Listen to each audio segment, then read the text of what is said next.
What if the thing you desperately want is moving away from you? Not because you are unworthy of it, but because you are chasing it too hard. Think about it. The harder you chase approval, love, money, attention, success, or control, the more anxious you become. And the more anxious you become, the more you push away the very thing you wanted. Why? Because desperation changes everything. And today we're going to understand why. The paradox of chasing. There is a strange paradox in human life. Sometimes, the harder you try to make something happen, the less likely it seems to happen. You chase someone, they become distant. You chase success, you become frustrated. You chase happiness, you become miserable. You chase approval, you become dependent on other people's opinions. You chase control, and suddenly, your entire life becomes a battle against reality. But there is another way, a quieter way, a stronger way. The Stoics understood something that modern psychology continues to explore. Attachment changes behavior. When you desperately need an outcome, you stop acting from strength and start acting from fear. You send another message. You check again. You overthink. You explain yourself. You seek reassurance. You compare yourself. You force conversations. You try to control people's reactions. You attempt to manipulate circumstances.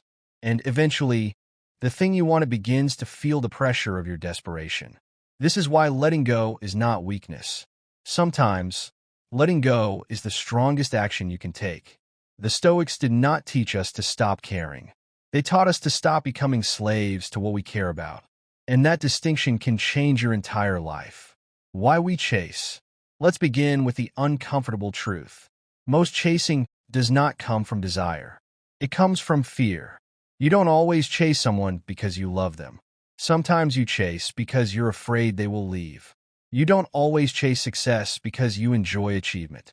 Sometimes you chase because you're afraid you are not enough. You don't always chase money because you want wealth. Sometimes you chase because you are afraid of uncertainty. You don't always chase attention because you genuinely want connection. Sometimes you chase because silence makes you question your value. And once fear becomes the engine, your behavior changes. You become impatient. You become obsessive. You become reactive. You start measuring your worth through external results. And that is where the trap begins. The psychology of scarcity gives you unlimited attention. You may take it for granted, but if they suddenly become distant, your mind may become obsessed. You start asking, why aren't they replying? Did I do something wrong? Are they losing interest? How do I get them back? And suddenly, their absence occupies more space in your mind than their presence ever did.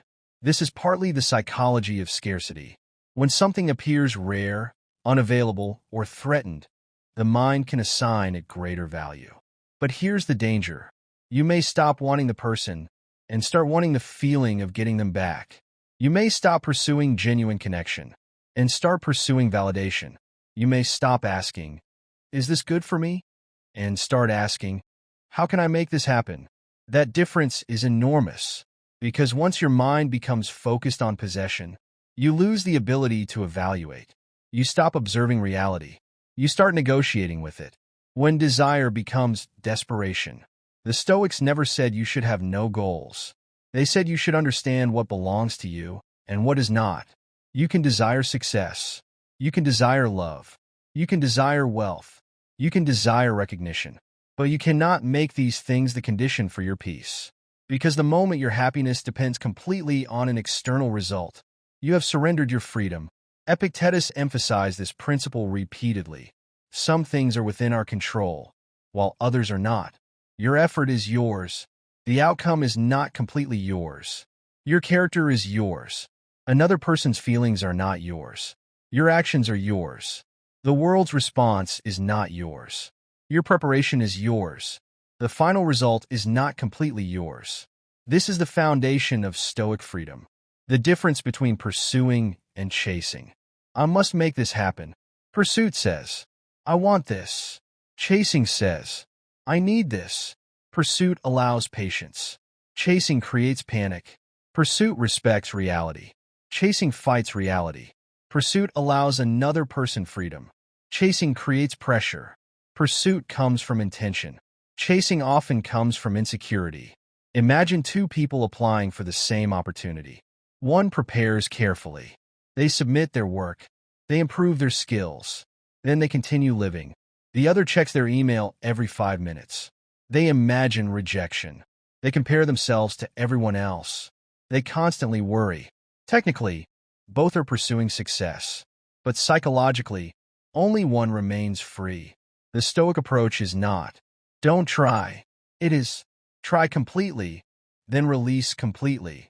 Marcus Aurelius and the power of acceptance. Marcus Aurelius understood that reality does not negotiate with our preferences. Rain does not ask whether you planned a picnic. Traffic does not care about your schedule. Another person's feelings do not obey your wishes. The past does not respond to your regret. And tomorrow does not respond to your anxiety. Yet we spend enormous amounts of energy trying to force reality into the shape we prefer. Marcus Aurelius repeatedly returned to the idea of accepting what happens while controlling our response. This is not passive resignation. It is disciplined acceptance. Imagine standing before a locked door. You push. Nothing happens. You push harder. Nothing happens. You become angry. You kick the door. Still nothing. Then you step back. You look around, and you notice another door was open the entire time. That is what obsession can do. It makes you stare so intensely at one closed door that you fail to notice the entire landscape around you. Why people move away when they feel pressure. This is especially visible in relationships. When someone feels that your emotional stability depends entirely on them, they may begin to feel pressure. Every delayed response becomes a problem. Every change in tone becomes a crisis. Every disagreement becomes a threat. You ask, do you still care? Are you sure? Why didn't you text? Who were you talking to? Why are you different? One question becomes another. And eventually, connection begins to feel like responsibility. This does not mean someone is right to leave. It does not mean you should manipulate people by pretending not to care. It means something deeper. Healthy connection requires freedom. Love cannot breathe when it is constantly being monitored. Trust cannot grow when it is constantly interrogated. And affection cannot flourish under emotional pressure. The Stoic lesson is simple. Care deeply, but do not possess desperately. The first Stoic lesson. Do your part, release the result. This is the first major principle. Do your part, release the result. A farmer can plant. A farmer can water. A farmer can protect the field. But a farmer cannot command the seed to grow faster. You can prepare for an interview. You can improve your skills. You can treat someone with respect. You can create your video. You can build your business. You can communicate honestly. But after doing your part, you must release the outcome. Because the outcome is a meeting point between your effort and countless external variables. The Stoic asks, did I do what was mine to do? If yes, breathe. You have done your work. The Stoic circle of control. Create two mental circles. Inside the first circle, your thoughts, your actions, your choices, your effort, your habits, your boundaries, your attitude, your integrity. Outside the circle, other people's opinions, other people's choices, the past, the future, random events, the economy, other people's emotions, the final outcome. Every time you obsess over something outside your circle, you spend psychological energy without gaining control. And this is one of the greatest sources of modern anxiety. We try to control things that were never ours. You cannot control whether everyone likes you, but you can control whether you behave with dignity. You cannot control whether someone chooses you, but you can control whether you choose yourself. You cannot control whether your video goes viral, but you can control whether you make the next video better. You cannot control whether the opportunity arrives, but you can control whether you are prepared when it does. This is where peace begins. Why letting go can make you more attractive. There is something powerful about a person who does not beg reality for permission to feel valuable. They don't need to prove themselves every 5 minutes. They don't need constant reassurance. They don't chase every opportunity. They don't cling to every person. They don't panic when something leaves. Why? Because their identity is not attached to possession. They understand, If it comes, I will appreciate it. If it stays, I will nurture it. If it leaves, I will survive. That mindset creates emotional stability. And emotional stability changes how you interact with people. You listen better. You communicate better. You become less reactive. You stop trying to impress. You stop forcing. You become present. Ironically, when you stop desperately trying to be chosen, you often become the kind of person others naturally respect. Seneca, wanting less, fearing less. Seneca wrote extensively about desire, wealth, fear, and attachment. One of his central philosophical ideas was that a person who needs less becomes harder to control. Think about that. If you need everyone to approve of you, approval controls you. If you need one person to stay, their departure controls you. If you need success immediately, failure controls you. If you need certainty, uncertainty controls you. If you need constant comfort, discomfort controls you. The Stoic solution is not to destroy desire. It is to reduce dependence. You can say, I want this, but I can live without it. That sentence contains tremendous freedom. One without clinging. The second lesson is, imagine holding sand. If you squeeze it tightly, it slips through your fingers. If you hold your hand gently, much of it remains. Some things in life behave similarly. The more desperately you attempt to possess them, the more pressure you create. This applies to relationships, career, attention, money, status, even happiness. The paradox is, you cannot force peace by demanding that life make you happy. You create peace by becoming capable of remaining steady regardless of what life gives you. This is Stoic emotional independence. Not coldness, not indifference. Freedom, the danger of checking. One of the clearest signs of attachment is compulsive checking. You check the message, then check again. You check views, then comments, then likes, then analytics, then your bank balance, then social media, then someone else's profile, then your phone again. Why? Because checking creates a temporary illusion of control. You feel like, if I monitor this closely enough, I can prevent something bad from happening. But you cannot. Checking does not create control. It often creates anxiety. The Stoic practice is to act when action is required, and remain still when action is no longer useful. Ask yourself, is there something I can actually do right now? If yes, do it. If no, put the phone down. Return to your life. The third Stoic lesson, return to yourself. The third lesson is, when you stop chasing, return to yourself. This is perhaps the deepest lesson of all. Chasing makes your attention move outward. What are they doing? What are they thinking? What will happen? Will they choose me? Will I succeed? Will people approve? Will this work? The Stoic turns the attention inward. What kind of person am I becoming? Did I act with integrity? Did I control what I could? Did I give my best effort? Did I respect myself? That is the shift. From outcome to character. From possession to participation. From anxiety to action. From chasing to becoming. You cannot force someone to choose you. This lesson can hurt, but it can also set you free. You cannot force someone to choose you. You can become kinder. You can communicate. You can show your intentions. You can become healthier emotionally. But ultimately, another person owns their choice. And if someone must be constantly convinced to stay, you have to ask yourself what exactly you're trying to preserve. A relationship or the fear of being alone? There is a difference. Stoicism teaches us to distinguish between loss and suffering. Loss may happen. Suffering often comes from the story we attach to it. I lost them. I will never find anyone again. Becomes, I am not enough. Becomes, something is wrong with me. One event becomes an identity. The Stoic interrupts that chain. Something ended. That's all. It may hurt, but it does not define your worth. Stop trying to be understood by everyone. Another form of chasing is constantly trying to explain yourself. You explain. They misunderstand. You explain again. They still misunderstand. You give more details. You defend your intentions. You write paragraphs. You replay the conversation. You imagine what they might think. But sometimes, you have already explained enough. Seneca's philosophy reminds us that public opinion is unstable. Today people praise you. Tomorrow they criticize you. If your peace depends on the crowd becomes your master. You do not need everyone to understand you. You need to understand yourself. Your character does not become weaker because someone misunderstands it.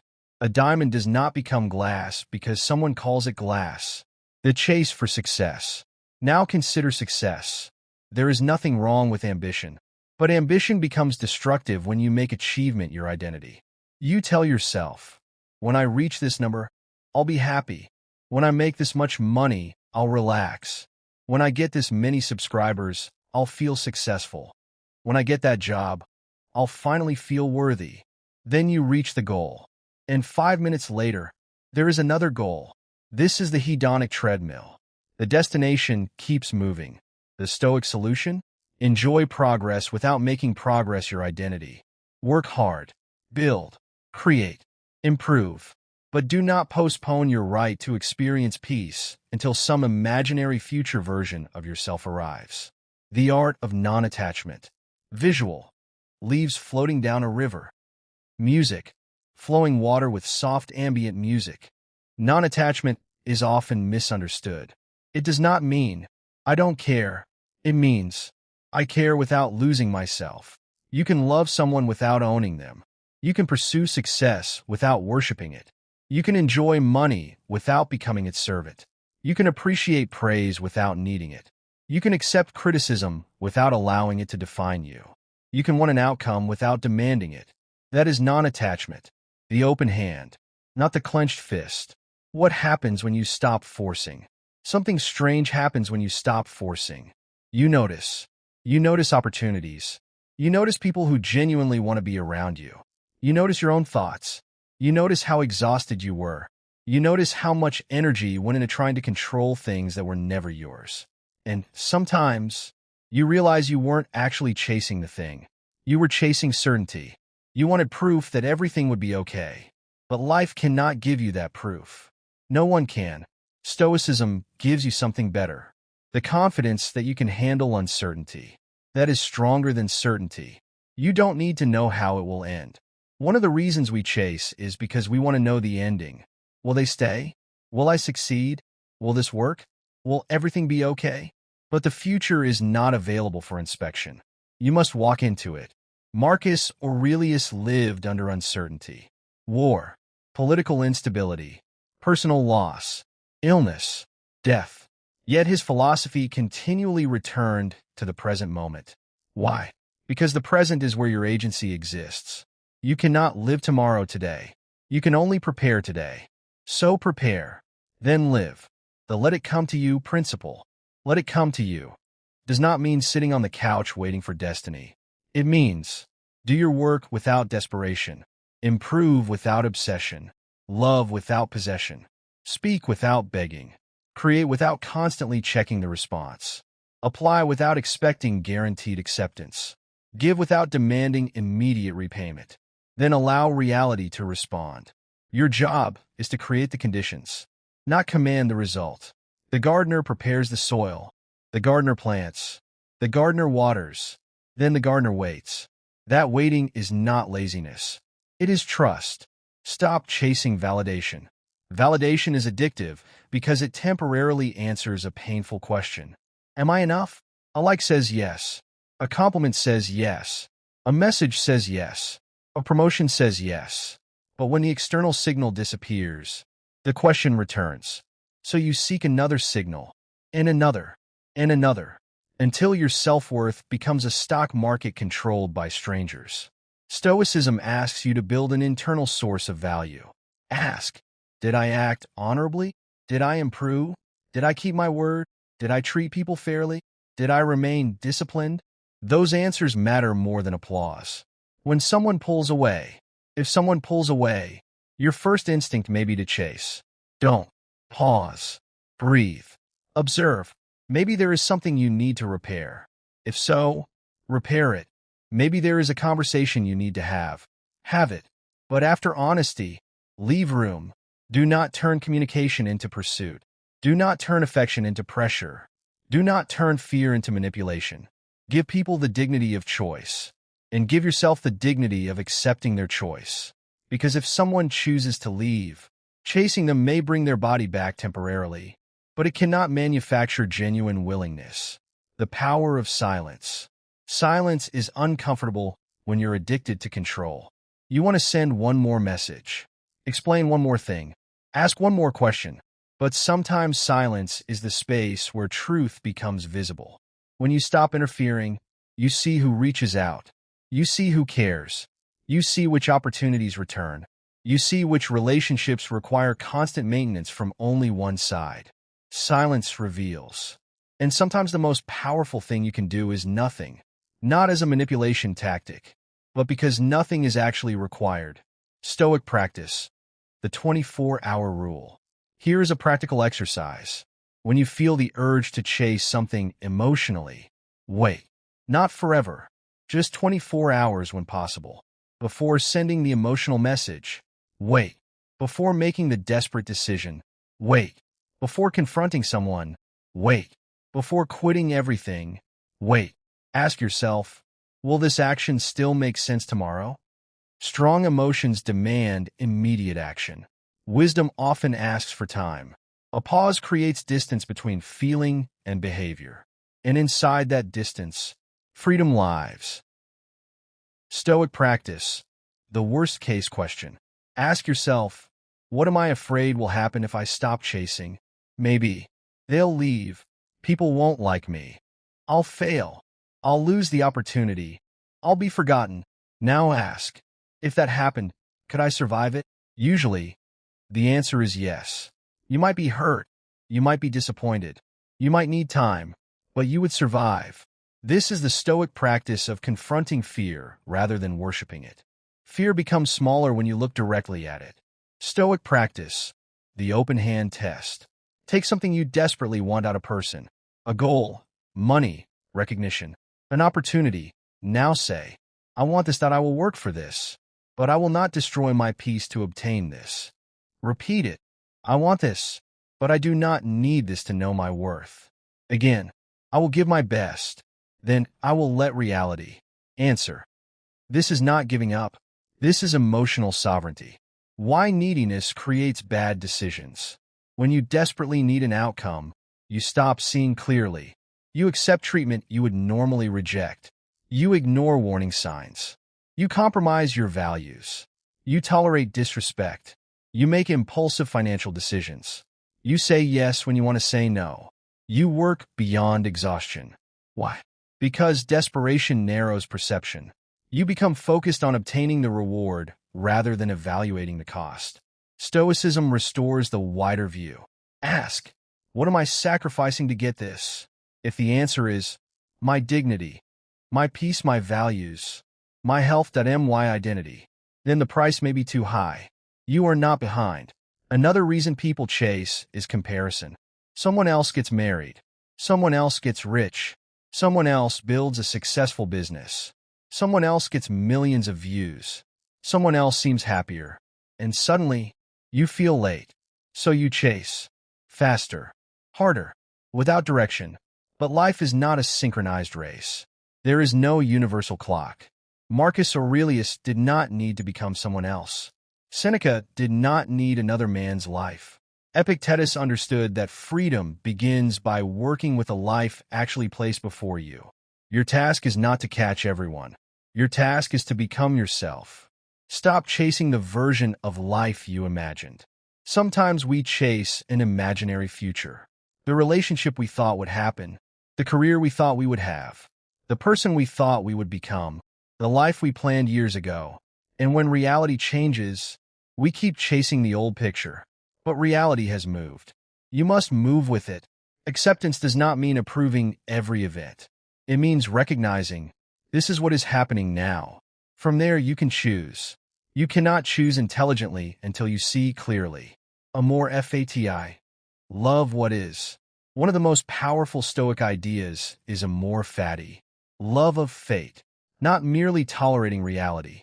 Not constantly saying, this shouldn't have happened, but asking, what can I build from what happened? A rejection becomes redirection. A failure becomes education. A delay becomes patience. A loss becomes perspective. A closed door becomes information. This doesn't mean pretending pain is pleasant. It means refusing to waste pain.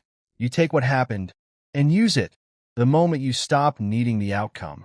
There is a moment when something changes. You still want it, but you don't need it. You still care, but you don't panic. You still hope, but you don't beg. You still work, but you don't obsess. You still love, but you don't possess. That is emotional freedom. And ironically, this is often when you perform better, because fear is no longer consuming your attention. You can think, you can observe, you can adapt, you can walk away when necessary, you can stay when appropriate. You become responsive instead of reactive. When you stop chasing people who repeatedly show you they don't want to be caught. This does not mean abandoning people after one misunderstanding. It means paying attention to patterns. If you always initiate, notice. If you always apologize, notice. If you always explain, notice. If you always give, notice. Relationships require reciprocity. You should not have to constantly audition for a place in someone's life. The Stoic does not demand, choose me. The Stoic says, I will show you who I am. You are free to choose, and I am free to respond to your choice. That is dignity. When you stop chasing money, money matters. Pretending otherwise is unrealistic. But making money the sole measure of life can turn your existence into an endless chase. More. Another number, another target, another upgrade.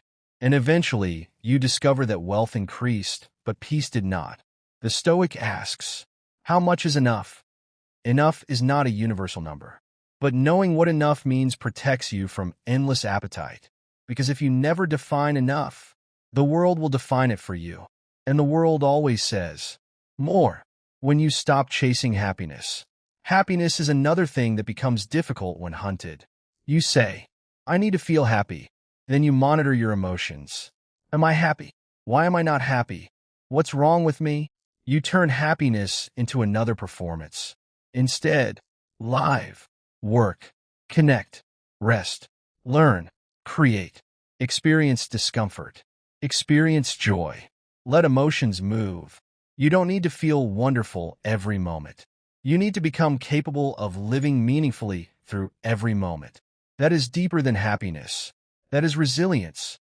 The Stoic response to rejection. Rejection hurts. Don't pretend it doesn't. But rejection does not automatically mean you are worthless. It means this particular outcome did not happen. That's all. Your ego wants to transform an event into a verdict. The Stoic separates the two that you failed the interview, not I am a failure. Someone rejected your proposal, not my ideas are worthless. Someone left, not I am unlovable. Protect the distinction. Events happen. Identity is built by how you respond. The Stoic response to delay. Sometimes the thing isn't gone. It's simply not happening yet. But impatience can make you sabotage what patience would have allowed you quit too early. You force the relationship. You abandon the project. You change direction every week. You demand immediate results from a process that naturally requires time. Remember the seed. Growth beneath the soil is invisible. Just because you cannot see movement does not mean nothing is happening. But patience must be combined with observation. Wait when waiting is wise. Act when action is required. Stoicism is not passive. It is precise. Stop trying to control the timeline. We often say, I should have achieved this by now. I should already be married. I should already be successful. I should have more money. I should have figured everything out. But who created that timeline? Maybe society. Maybe your family. Maybe social media. Maybe your younger self. You are allowed to revise the timeline. Your life is not late. It is happening. And your job is to meet it with courage. The power of detaching from the result. The archer pulls the string, aims carefully, controls breathing, releases. After release, the arrow is no longer under control. That is life. Preparation is yours. Release is yours. The result is not entirely yours. So become excellent at the part you control. Then stop torturing yourself over the rest. You cannot improve an arrow's trajectory by staring at it after it leaves the bow. Your attention is your life. Where your attention goes, your life follows.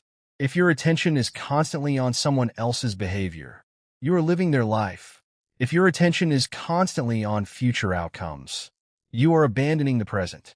If your attention is constantly on comparison, you are measuring yourself instead of developing yourself. The Stoic protects attention because attention is not unlimited. Every hour spent obsessing is an hour not spent building.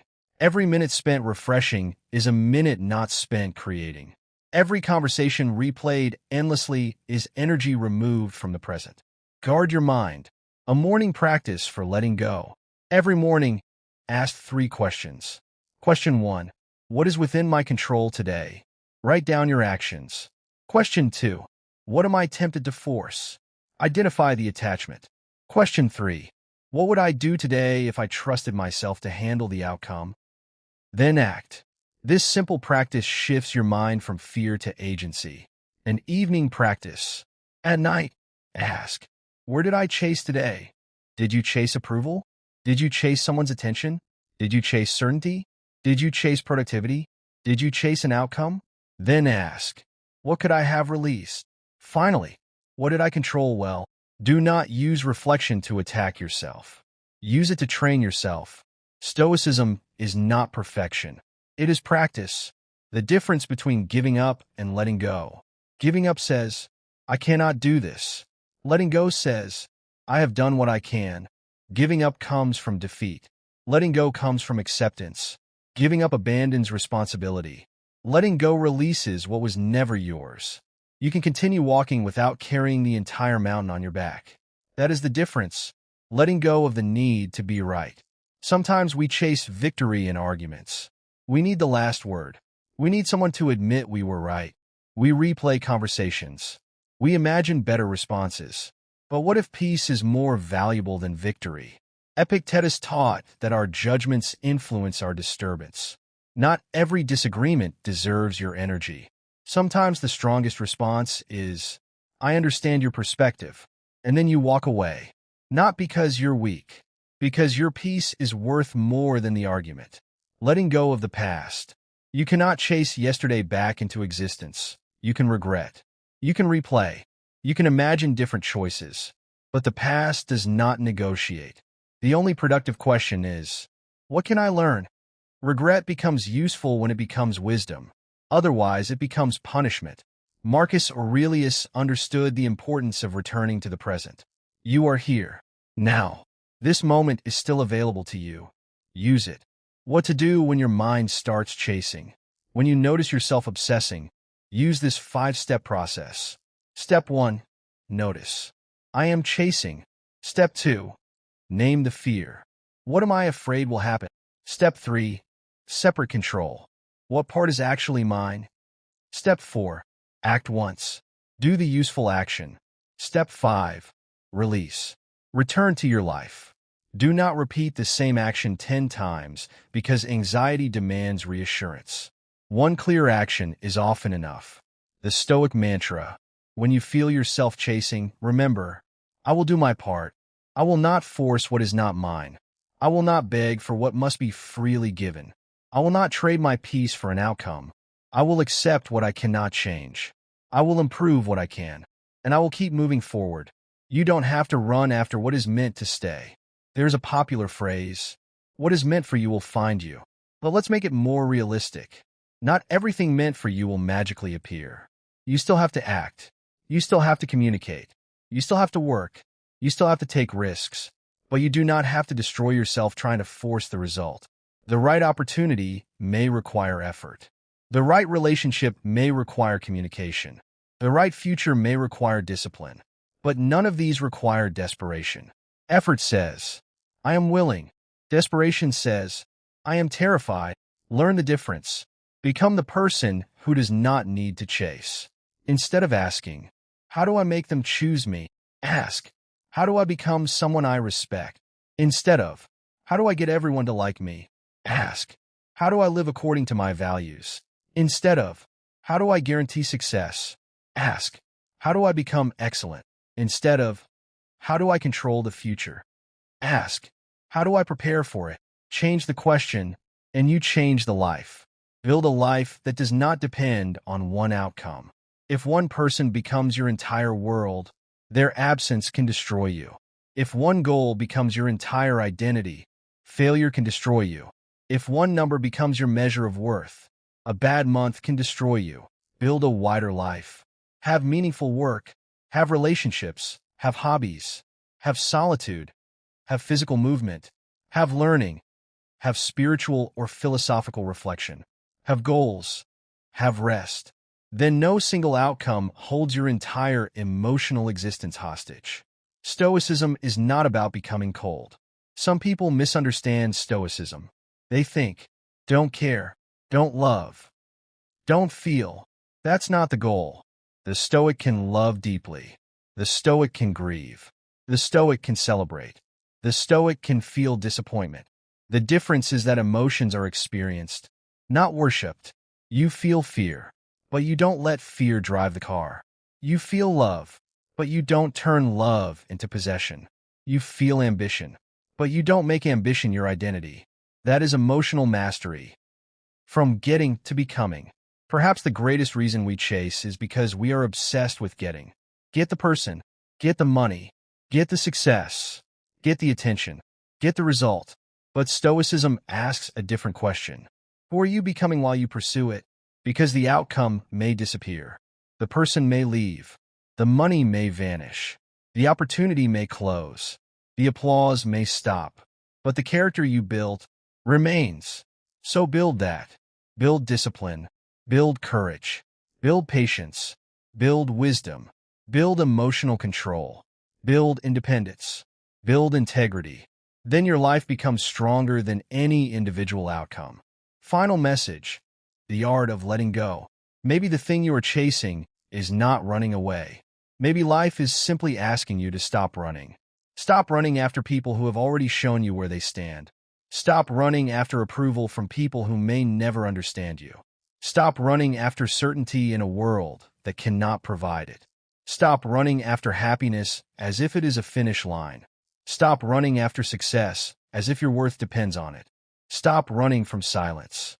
Stop running from uncertainty. Stop running from yourself. Do your part.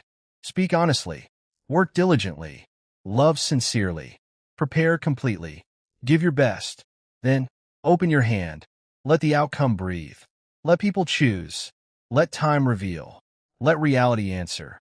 And most importantly, let yourself remain whole regardless of the answer. Because the goal of Stoicism is not to get everything you want. The goal is to become someone who cannot be destroyed by not getting it. Stoic reflection. Think about the ocean. The wave does not chase the shore. It moves toward it, touches it, and returns. Then another wave comes. There is no panic, no desperation, no fear that the next wave will never arrive. Life moves similarly. Some things come, some things stay, some things leave, some things return, some doors open, some doors close. Your task is not to chase every wave. Your task is to learn how to stand in the ocean, calm, aware, prepared, free. So the next time you feel yourself chasing, pause. Ask yourself, am I pursuing this from purpose or from fear? If it is purpose, continue. If it is fear, breathe. Do what belongs to you. Release what is not. And remember, what you desperately chase often controls you. What you can calmly pursue cannot own you. You don't need to chase your worth. You don't need to chase your peace. You don't need to chase your identity. Build yourself. Strengthen your mind. Live according to your values. And let life reveal what belongs in your path. If this philosophy speaks to you, subscribe to Anima Forte for more Stoic wisdom, psychological insight, and practical lessons for building an unbreakable mind. Until next time, do your part. Control what you can, release what you cannot, and never chase so hard that you lose yourself. Anima Forte. Discipline, detachment, inner strength,